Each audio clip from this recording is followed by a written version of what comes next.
শুরু করছি আজকের বিশ্লেষণ।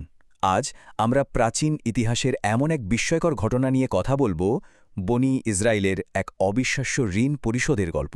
মানে ভাবা যায়, সম্পূর্ণ অসম্ভব একটা উপায়ে বিশাল অঙ্কের একটা দেনা মেটানোর ঐতিহাসিক এক দলিল নিয়ে আজ আমরা আলোচনা করব।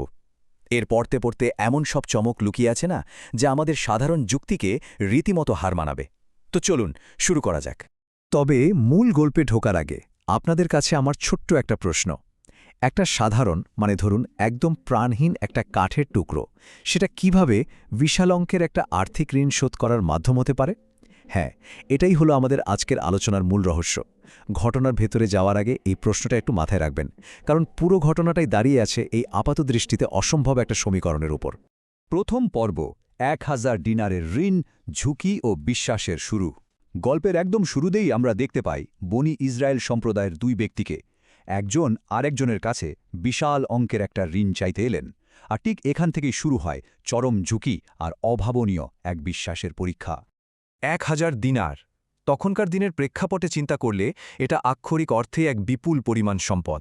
মানে কোনো ধরনের বন্ধকি বা গ্যারান্টি ছাড়া এত বড় একটা ঋণ দেওয়াটা কতটা ভয়াবহ ঝুঁকির, সেটা নিশ্চয়ই আর আলাদা করে বলে দিতে হবে না।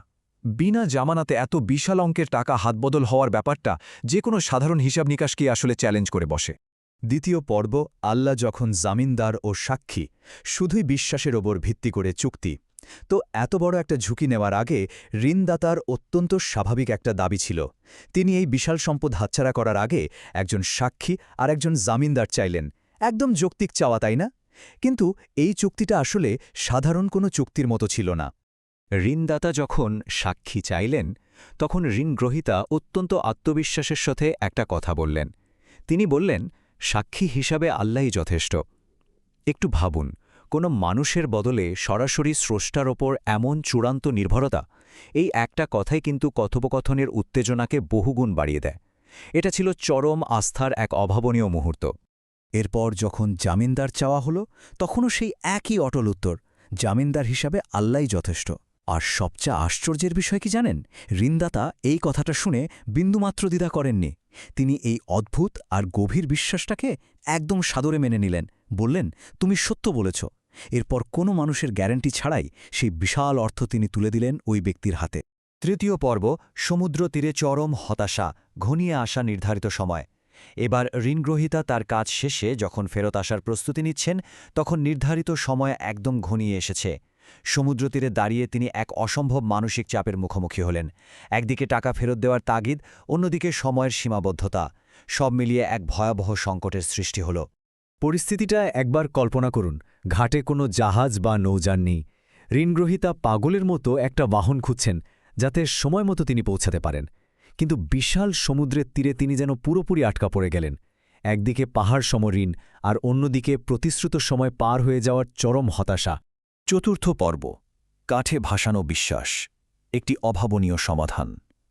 ঠিক এই চরম হতাশার মুহূর্তেই জন্ম নেয় এক অবিশ্বাস্য সমাধানের। সাধারণ মানুষের চিন্তারও বাইরে একটা কাজ করে বসলেন তিনি। নিজের অটল বিশ্বাসের জায়গা থেকে ঋণগ্রহীতা অত্যন্ত অস্বাভাবিক একটা পদক্ষেপ নিলেন। কাজগুলো দেখুন। প্রথমে তিনি একটা ভারী কাঠের টুকরো সংগ্রহ করলেন। এরপর খুব সতর্কতার সাথে এর ভেতরটা ছিদ্র করে ফাঁপা করলেন। তৃতীয় ধাপে সেই 1000 দিনার আর ঋণদাতার উদ্দেশ্যে লেখা একটা চিঠি সেই গর্তের ভেতর ঢুকিয়ে দিলেন। আর শেষ ধাপে খুব ভালোভাবে মুখটা বন্ধ করে সেই ভারী কাঠটাকে সোজা ভাসিয়ে দিলেন উত্তাল সমুদ্রে। ভাবা যায়, সম্পূর্ণ যৌক্তিক একটা কাঠামোর ভেতর দিয়ে চরম অযৌক্তিক এক সমাধানের চেষ্টা। এরপর আসে গল্পের অন্যতম আবেগঘন মুহূর্তটি। লোকটি সমুদ্রের তীরে দাঁড়িয়ে প্রার্থনা করলেন। তিনি সেই পরম সত্তাকে স্মরণ করিয়ে দিলেন, যিনি এই লেনদেনের মূল জামিনদার ছিলেন। তিনি বললেন যে তিনি আপ্রাণ চেষ্টা করেছেন, কিন্তু কোনো বাহন পাননি, তাই এখন এই অর্থ তিনি আসল জামিনদারের কাছেই সোপর্দ করলেন। এখন প্রশ্ন হল, বিশাল, অন্তহীন আর অনিশ্চিত এক মহাসাগর, সেখানে নিছক একটা কাঠের টুকরো যার ভেতরে 1000 স্বর্ণমুদ্রা, এটা কি আদৌ সঠিক তীরে সঠিক মানুষটির কাছে পৌঁছাতে পারবে? এই প্রশ্নটাই কিন্তু আমাদের মনে এক চরম নাটকীয় উত্তেজনার জন্ম দেয়। ঠিক একই সময়ে ঘটা দুটো ব্যাপার দারুণ কৌতূহল উদ্দীপক। একদিকে ঋণগ্রহীতা ভাবছেন তার পাঠানো কাঠ হয়তো পৌঁছায়নি, তাই চরম সততার জায়গা থেকে তিনি আবারও 1000 দিনার জোগাড় করছেন। অন্যদিকে ঋণদাতা পাওনা টাকার আশায় সমুদ্র তীরে এসে কাউকে না পেয়ে নিতান্তই অবহেলায় পড়ে থাকা একটা কাঠের টুকরো কুড়িয়ে নিচ্ছেন বাড়ির চুলোয় জ্বালানোর জন্য। তিনি টেরও পাচ্ছেন না যে তিনি আসলে নিজের পাওনা টাকাই জ্বালানি হিসাবে বাড়ি নিয়ে যাচ্ছেন। কি অদ্ভুত, তাই না? পঞ্চম পর্ব, ঋণদাতার বিস্ময়কর আবিষ্কার, অলৌকিক প্রাপ্তি। আমাদের বিশ্লেষণ এবার ঋণদাতার ঘরের ভেতরের দৃশ্যে প্রবেশ করছে। কাঠ কাটতে গিয়ে এমন কিছু একটা ঘটতে চলেছে যা সাধারণ মানুষের কল্পনারও অতীত। মুহূর্তটা একবার চোখের সামনে আনন্ত। বাড়ির সাধারণ জ্বালানি কাঠ হিসেবে যখন কুড়ুল দিয়ে কাঠটা ছেঁড়া হলো, ঠিক তখনই অবাক করা কাণ্ড। ভেতর থেকে ঝনঝন করে বেরিয়ে এলো সেই 1000 দিনার আর একটা চিঠি। উত্তাল সমুদ্র পাড়ি দিয়ে স্রোতের প্রতিকূলতা পেরিয়ে ঠিক প্রাপকের হাতেই পৌঁছে গেল আমানত। এটা আক্ষরিক অর্থেই এক শ্বাসরুদ্ধকর বিস্ময়। ষষ্ঠ পর্ব, সততা ও বিশ্বাসের চূড়ান্ত বিজয়, দুই ব্যক্তির পুনর্মিলন। এবার আমরা চলে এসেছি ঘটনার একেবারে শেষ প্রান্তে। ঋণগ্রহীতা ততদিনে আবারও টাকা জোগাড় করে জাহাজে চেপে শহরে এসে পৌঁছেছেন। কিন্তু তিনি তখনও জানেন না যে তার পাঠানো সেই কাঠের টুকরোটি ইতিমধ্যে এক বড়সড় অলৌকিক ঘটনা ঘটিয়ে ফেলেছে। আবারও সেই সংখ্যাটা 1000। তবে এবারের প্রেক্ষাপট কিন্তু ভিন্ন। এই সংখ্যাটা প্রমাণ করে ঋণগ্রহীতার চূড়ান্ত সততাকে। তিনি আগের টাকা হারিয়ে গেছে ভেবে সম্পূর্ণ নতুনভাবে আরও 1000 দিনার নিয়ে হাজির হয়েছেন ক্ষমা চাওয়ার জন্য।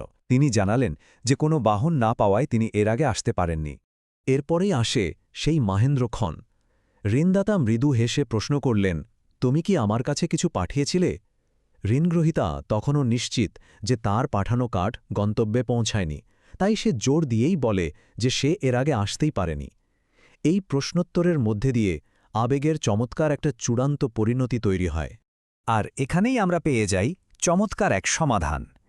ঋণদাতা আনন্দে নিশ্চিত করলেন যে আল্লাহর ওপর ভরসা করে যে কাঠের টুকরোটি ভাসিয়ে দেওয়া হয়েছিল, আসল জামিনদার ঠিকই সেটা প্রাপকের কাছে পৌঁছে দিয়েছেন। এরপর ঋণদাতা অত্যন্ত হাসিমুখে ওই দ্বিতীয়বার আনা 1000 দিনার ফিরিয়ে দিলেন। আমরা আমাদের এই আলোচনার একেবারে শেষে চলে এসেছি। এই ঐতিহাসিক ঘটনাটির প্রামাণ্য সূত্র হল সহিহ বুখারী হাদিস নম্বর 2291। এটা নিছক কোনো কল্পকাহিনী নয়, বরং এমন একটা প্রামাণ্য দলিল যা আমাদের গভীরভাবে ভাবতে বাধ্য করে। যখন চূড়ান্ত সততার সাথে নিখাদ বিশ্বাস যুক্ত হয়, তখন প্রকৃতির নিয়মও কিভাবে সেই বিশ্বাসের মর্যাদা রাখতে বাধ্য হয়, এটা তারই এক অনবদ্য প্রমাণ। এই অকল্পনীয় আস্থার শক্তি নিয়ে গভীর একটা জিজ্ঞাসা রেখেই আজকের পর্ব এখানে শেষ করছি।